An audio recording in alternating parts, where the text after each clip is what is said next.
네, 천안TV 초대석 오늘은 특별히 우리 지역을 위해서 아주 열심히 일하고 계신 일꾼 한 분을 모셨습니다. 천안병 지역구 국회의원인 더불어민주당 이정문 의원님입니다. 안녕하세요. 예, 안녕하십니까. 반갑습니다. 네, 예. 저희 이렇게 스튜디오에 찾아와 주셔서 감사드립니다. 예, 초대해 주셔서 감사합니다. 예. 굉장히 이 바쁘신 의정 활동 중에 찾아와 주셨는데요. 먼저 새해 복 많이 받으시고요. 예, 새해 복 많이 받으십시오. 네, 저희 시청자 여러분께 새해 인사 먼저 부탁드리겠습니다. 존경하는 천안시민 여러분, 반갑습니다. 천안병 지역구 국회의원 이정문 의원입니다. 새로운 희망과 기대 속에 개미년 새해가 밝았습니다. 새해에는 검은 토끼의 기운을 받아서 더욱 도약하는 한 해가 되시길 바랍니다. 다사다난했던 지난 한 해를 되돌아보면 국내적 여러 문제로 인해서 모두가 어렵고 힘들었습니다. 힘든 한 해를 보내신 시민 여러분께 위로와 격려의 말씀을 드립니다. 천안 시민 여러분께서 저를 천안병의 일꾼으로 선택해 주신 지 벌써 3년 가까운 시간이 지났습니다. 2023년에는 여러분의 믿음과 성원에 보답하겠다는 다짐과 함께 신발끈을 고쳐매고 새롭게 출발하겠습니다. 시민 여러분의 삶의 질 향상과 천안의 수건사업 추진 등 만전을 기하고 여러분과 함께 천안시가 더 크게 도약할 수 있도록 더욱 정진하겠습니다. 천안의 밝은 미래를 향해 가는 길에 부족한 일이 있다면 더 많이 채찍질해 주시고 잘하는 일은 더 잘할 수 있도록 격려와 응원을 부탁드립니다. 이제 국회의원으로서 3년 차에 접어들고 있는데요. 네. 이 후반기 국회에서는 민주당의 이 소통 부대표로서 활동하고 계시고 네. 또 이 과학기술정보방송통신위원회 운영위원회 위원으로도 활동 중이신데요. 초선 의원으로서 이제 3년 동안 네. 어떤 소회 어떠실까요? 예, 지금 세상은 아시다시피 글로벌 밸류체인의 변화라든지 4차 산업혁명의 도래, 또 탄소 중립, 포스트 코로나 등에 대한 대비 등으로 생각보다 무척 빠르게 지금 변화를 하고 있습니다. 예. 그래서 유권자들께서는 이러한 변화에 천안이 뒤처지지 않도록 하기 위해서는 젊은 일꾼이 필요하다고 생각을 해서 저를 아마 국회로 보내주셨다고 생각을 합니다. 네. 예, 국회의원 4년의 임기 중 아직 반환점을 돌아 후반기를 향해 가고 있는데요. 예. 저는 그동안 국회 정무위원회, 과방위, 그동안 운영위, 정개특위, 또 민주당에서 이제 정책위원회와 원내부대표, 또 그 을지로위원 등 다양한 그 당직과 의원의 활동을 통해서 어떻게 하면 그 민생 회복과 국민의 삶의 질 향상에 도움이 될지 고민하고 하면서 의정 활동을 해왔다고 좀 스스로 자평하고 있습니다. 예.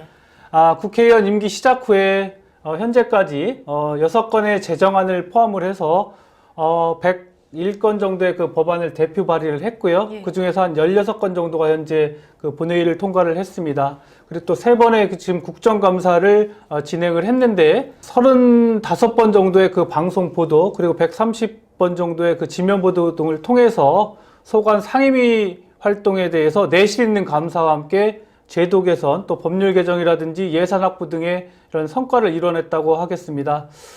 제가 또 전반기에는 그 정무위원회 의원으로서 활동을 했는데요. 예. 정무위원회로 활동을 하면서 보험사의 부당이득 문제라든지 암호화폐 거래소의 무더기 폐업 또는 증권사의 묻지마 매수 관행 등 금융 소비자 등의 권익을 위한 여러 가지 그 문제점을 지적을 했고요. 예. 또 온라인 플랫폼과 관련한 여러 가지 문제점, 또 규제 샌드박스의 사각지대라든지 수도권 공공기관 2차 지방 이전 등 영세 소상공인을 보호하고 지방을 살리면서 또 국민들이 정부에 대한 신뢰도를 제고할 수 있는 여러 가지 대안 마련에 집중을 했습니다. 예. 그리고 후반기에는 제가 이제 과학기술정보방송통신위원회에서 활동을 하고 있는데요. 네. 그래서 이제 과학기술방송정보통신위원회가 국가 발전의 근간인 과학기술정보기술에 대한 전면적인 지원이라든지 또 방송통신에 대한 합리적인 규제가 이루어질 수 있도록 현재 그 노력을 하고 있습니다. 최근 특히 윤석열 정부에서 전 정부 색채를 지우기 위해서 대책 없이 정책을 폐기한다거나 또 공론화 과정 없이 급조한 정책을 무리하게 추진하는 그 바람에 여러 가지 또 문제점이 발생을 하고 있어서 그에 대한 여러 가지 정책 대안 제시에도 현재 주력을 하고 있습니다. 예. 그리고 이제 현재는 제가 더불어민주당 원내소통 부대표로 지금 활동을 하고 있는데요. 그래서 사회 각계 가층의 그 목소리를 경청을 해서 이거를 원내 지도부로 전달을 하는 역할을 하고 있고, 이 밖에도 그 민주당 정책위원회 상임부의장이라든지 을지로위원회, 또 사회적 참사 TF, 또 최근에 후쿠시마 오염수 방출 TF 위원 등으로 활동을 통해서 윤석열 정부의 어떤 실정이라든지 또한 민생 안정과 경제 활성화를 위한 여러 가지 대안 마련에 최선을 현재 다하고 있습니다. 네, 굉장히 지금 말씀하신 것만 들어도 굉장히 다양한 활동으로 바쁘게 아주 움직이고 계시는데요. 저희 지역을 위해서 정말 힘들게 일을 해주시는 거를 제가 지금 옆에서 보니까 여기 입술이 지금 부르트셨습니다. 얼마나 바쁘게 움직이시는지 느껴지는데요. 연말 인쇄 아무래도 행사가 많다 보니까 좀 그런 게 있습니다. 네. 그래도 이제 저희는 이렇게 얘기를 들어야 이런 일들을 하시는구나 또 가깝게 느낄 수 있잖아요. 그래서 이런 자리가 좀 많이 만들어졌으면 좋겠다라는 생각이 들어요. 자주 초대해 주십시오. 좀 많이 말씀을 해주세요. 자, 그러면 이제 지금까지 활동에 오신 그런 얘기를 들었는데 상임위원회 활동 외에 현재 의원님이 그런 관심을 두고 추진하고 계신 법안, 이런 정책 같은 것이 있다면 또 소개해 주시기 바랍니다. 네, 국회의원에 있어서 가장 중요한 게 법안 제정입니다. 그래서 저는 국회 개원 직후에 일하는 국회법 3종 세트를 발의를 했는데요. 그래서 국회 보좌직원 및 위원회 수당에 관한 법, 그리고 국회법, 그리고 국회의원의 국민 소환에 관한 법률을 발의를 했습니다. 우선 국회 보좌직원 및 의원 수당에 관한 법은 국회의원이 정당한 사유 없이 국회에 출석하지 않는 경우에는 그 수당이라든지 입법활동비 등을 감액하도록 해서 국회의원의 그 불출석하는 내용에 대해서 지금 제재를 가하는 내용이고요.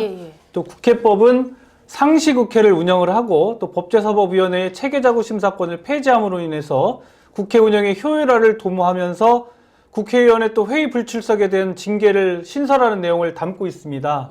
또 마지막으로 국회의원 국민 소환에 관한 법률안은 국회의원이 그 헌법에 위반되는 행위를 했을 경우에 그 국민들이 그 소환을 함으로써 국민이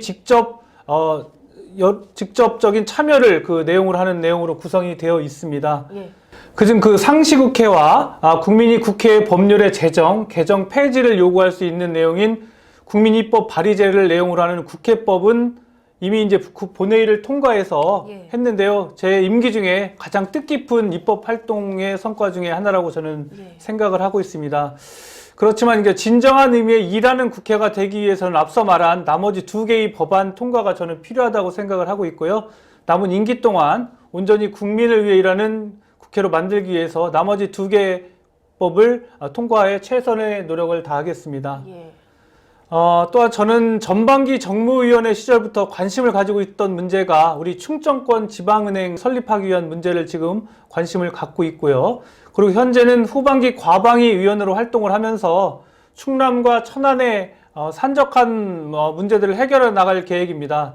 특히 그 천안 아산의 강소개발 특구 배후공간 확장이라든지 KBS를 좀 내포 지역에 신설을 하고 또 TVN 충남교통방송국도 설립하는 등 충남과 천안 발전을 위한 여러 가지 그 안건에 대해서 관심을 갖고 있고요.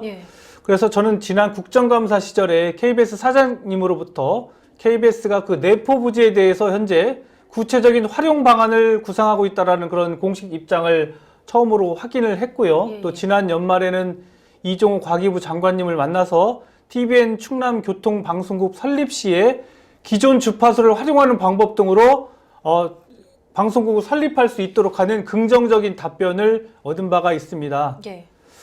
이와 동시에 저는 현재 국회 운영위원회 위원으로 활동을 하고 있는데요. 2028년에 세종의사당이 차질 없이 건립될 수 있도록 노력을 하고 있는데 사실 작년에 우리 윤석열 정부에서는 2023년 예산안을 짜면서 이 세종 그 의사당에 관한 예산을 반영을 하지 않았습니다. 치열한 그 토론 끝에 결국 350억 원을 이번에 반영을 했습니다.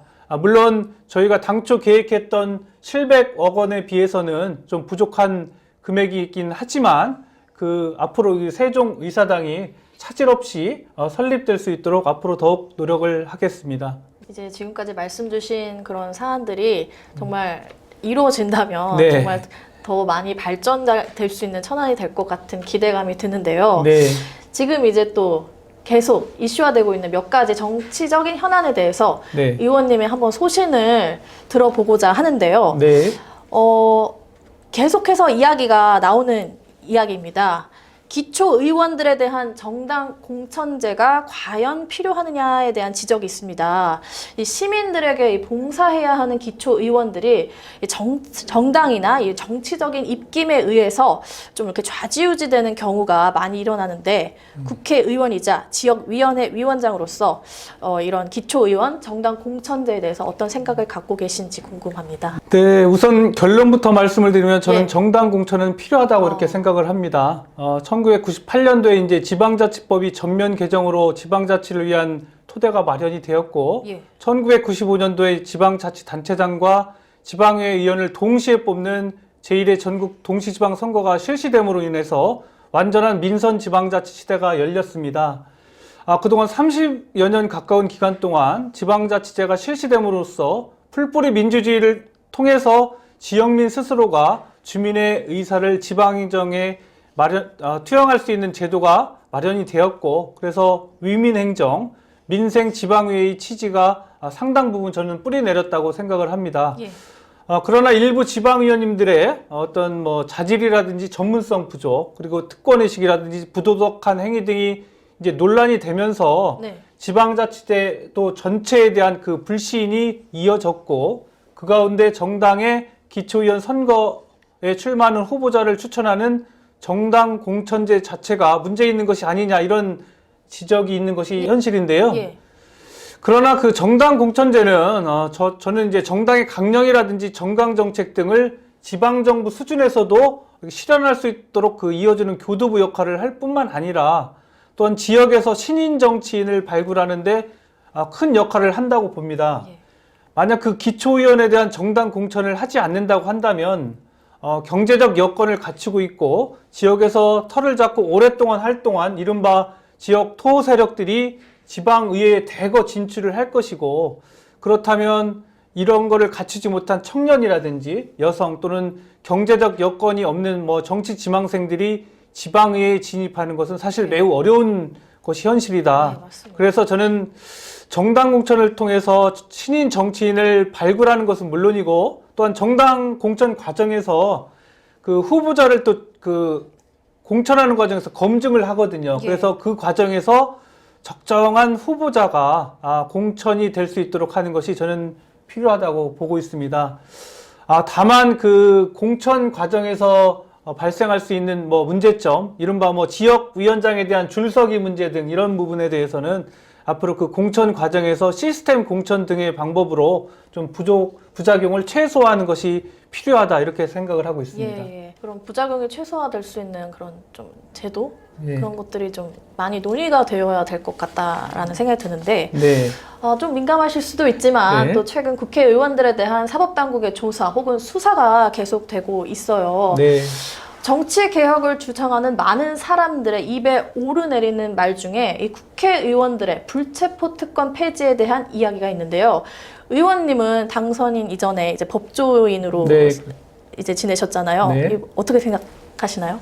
그래요. 요즘 최근 국회 개혁의 일환으로 국회의원의 불체포 특권 제도를 폐지해야 한다는 그런 주장이 나오고 있습니다. 그렇지만 저는 국회의원의 불체포 특권은 국회의원에 대한 어떤 특혜가 아니라 건전한 민주주의 발전이라든지 삼권 분립 원칙을 위해서 필요한 제도라고 저는 생각을 하고 예. 있습니다.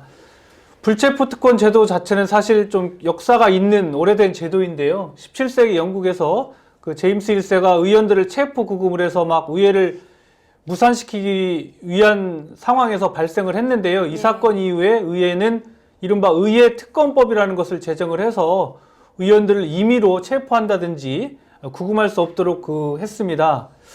과거 우리나라에서도 군사정권 시절에 말을 듣지 않는다는 이유로 의회를 해산하고 또 헌법기관인 그 의원들에 대한 폭력을 행사했던 역사가 생생하게 사실 있고요.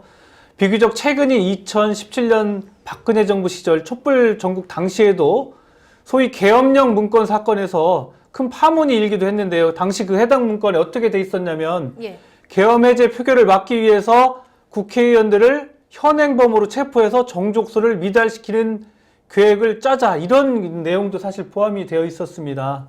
예, 특히 최근 그 정치검찰의 서슬퍼런 그 사정칼날이 윤석열 대통령에 대한 지지율 반등 수단 및 정적 제거 수단으로 악용되고 있는 사실에서 저는 민주주의 수호 및 정치적 견제를 위해서는 불체포 특권의 역할이 그 어느 때보다도 좀 필요하다 이렇게 좀 느끼고 있고요. 물론 그 불체포 특권이 범죄를 저지른 국회의원을 비호하기 위해서 어떤 방탄 국회 등을 이용하는 법적 근거로 악용된다면 마땅히 비판받아야 한다고 생각을 합니다. 만약 또 그렇게 사용이 된다고 한다면 국민들께서 그에 대해서는 심판을 하실 거고요. 그렇지만 입법부를 보호하기 위한 헌법적 장치로서 반드시 필요한 제도인 만큼 저는 일하는 국회를 만들기 위해서는 이런 불체포 특권이 필요하다 이렇게 생각을 가지고 있습니다. 네, 일하는 국회를 위해서 필요하다고 이제 의원님은 소신을 밝혀주셨는데요. 네. 분위기를 좀 바꿔보겠습니다. 네. 우리 천안의 이 지역 주민들은 의원님께서 이렇게 국회에서 활동하시는 것 외에 지역을 위해서 활동하는 것에 아무래도 좀 더 관심을 가지실 거잖아요. 네. 지금 어떤 노력을 기울이고 계신지 지역 현안을 위해서 말씀 부탁드릴게요. 네, 저는 지난 21대 총선에서 천안 발전을 위한 몇 가지 핵심 공약을 여러분들한테 약속을 한 바가 있습니다. 우선 천안시를 강소특구로 지정을 해서 한국자동차연구원을 중심으로 풍세 제6산업단지 일원을 집중적으로 육성하겠다고 공약을 했는데 다행히 임기 첫 해인 천안아산 강소연구 개발 특구를 신규로 지정받는 성과를 거두었고요. 특히 2021년도에는 정부 예산 대비 35억 원이 증액된 60억 원을 확보를 했고요. 현재 천안 풍세 6산업단지 배후 공간 확장을 위해서 현재 과기부와 협의를 하고 있습니다. 또한 신방 목천 구간이라든지 목천 3종 구간 확장 등 천안의 교통 대전환을 위해서 여러 가지 약속을 드렸는데요. 제가 이제 그동안 국회 예결위원으로 활동을 하면서 기재부 또 국토부와 지속적으로 협의를 하였고, 그래서 2021년도 8월에 천안 외곽순환도로 확장을 위한 제5차 국토국지도 계획 일괄 예타에서 우선 성거 목천 구간 신설, 그리고 목천 3용 구간이 확장되는 등 천안 지역 4개 사업이 동시에 통과되는 그런 쾌거를 이루었습니다. 그리고 어르신이 사는 곳에 방문 의료, 돌봄 패키지, 이동 지원 등 천안형 커뮤니티 케어 구축 공약도 지역사회 통합돌봄 선도사업 관련 예산 40억 원을 확보를 했고요. 천안형 지역사회 통합돌봄 모형 도출을 위한 2021년 사업 대상자 모집에도 700여 명을 모집하는 등 공약 이행을 순조롭게 진행을 하고 있습니다. 그의 공약에 대해서도 현재 임기 내 달성을 할 수 있도록 최선의 노력을 다하고 있습니다. 네. 그리고 올해 2023년 천안 발전 예산으로 총 1조 4,602억 원을 확정을 했고요. 특히 국회 예산 심의 과정에서 174억 원의 예산을 증액하는 성과를 얻었습니다. 그리고 지난 한 해 동안 교육부 특별교부금으로서 23억 7,300만 원하고 행안부 특별교부세 28억 원 등 총 52억 원의 지역교부 특별교부금을 확보를 했습니다. 특히 최근에는 천안 시민의 목소리를 좀 더 가까이 듣고자 천안 시민과 민원 소통의 날을 하고 있는데요. 작년 9월부터 올 1월까지 약 5개월 동안 총 24건의 소중한 의견을 제가 말씀을 들었고요. 그래서 이를 해결하기 위해서 현재 저희 지역구의 시도의원하고 보좌진들과 함께 고군분투하고 있습니다. 정말 저희 천안의 주민들이 더 피부로 와닿을 수 있는 제도 발전이 이루어졌으면 좋겠습니다. 끝으로 오늘 많은 말씀 해주셨는데 천안 시민 여러분들께 하시고 싶은 말씀 있으시면 얘기해 주시면 고맙겠습니다. 네, 다사다난했던 2022년이 지나가고 새해가 시작되었습니다. 여러분께서 저를 천안병의 일꾼으로 선택해 주신 지 3년 가까운 시간이 지났습니다. 천안 시민 여러분의 도움과 힘이 있었기에 제가 여기까지 올 수 있었습니다. 아시다시피 코로나 이후 세상은 매우 빠른 속도로 진행하고 있습니다. 세상의 빠른 변화에 천안이 뒤처지지 않으려면 천안만의 독자적인 경쟁력을 갖춰야 합니다. 제가 천안의 지속 가능한 발전을 위한 비전을 여러분께 제시하겠습니다. 천안 시민 여러분 모두 이 비전을 믿고 이정문과 함께 해주시길 부탁드립니다. 2023년 개묘년 검은 토끼의 기운을 받아 우리 충청과 천안이 올해 풍성한 성과를 거둘 수 있도록 온 힘을 다해 뛰겠습니다. 부족한 부분은 제대로 할 수 있도록 더욱 채찍질해 주시고 잘하는 일은 더욱 잘할 수 있도록 많은 격려와 응원을 부탁드립니다. 감사합니다. 네, 지금까지 더불어민주당 천안병 이정문 국회의원님과 얘기를 나눠봤는데요. 정말 천안이 발전할 수 있도록 힘써 주시기를 기대해 보도록 하겠습니다. 예. 감사합니다. 네, 고맙습니다.